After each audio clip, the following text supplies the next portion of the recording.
Монгол Улсын ерөнхийлөгчийн 2017 оны 12 сарын 6-ны өдрийн 26 дугаар захирамжаар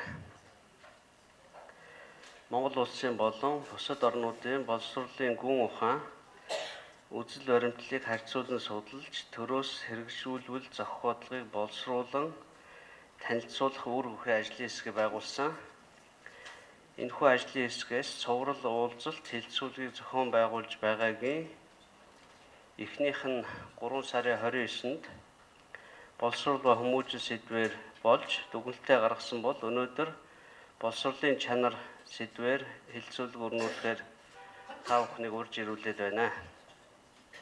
Улс орны ирээдүйн болсон хүүхэд залуучуудыг бэлтгэж байгаа боловсролын чанарын асуудал олон жил улиг болтол яригдсан ч шийдлээ олохгүй байгаа нь аюулгүй байдалд нөлөөлөх хэмжээнд хүрсэн учраас Монгол Улсын ерөнхийлөгч анхаарал хандуулж засгийн газар боловсролын яамтай хамтарч энэ асуудлыг цаг алдалгүй шийдвэрлэх шаардлагатай гэж үзэж байгаа. Боловсролыг зөвхөн улсын их хурл засгийн газар боловсролын яамны хүрээнд биш, олон нийтийн оролцоотойгоор зохион байгуулах нь юунаас илүү чухал юм аа.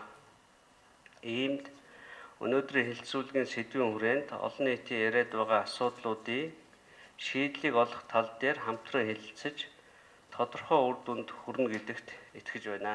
Та бүхний хурлын ажилд амжилт хүсье.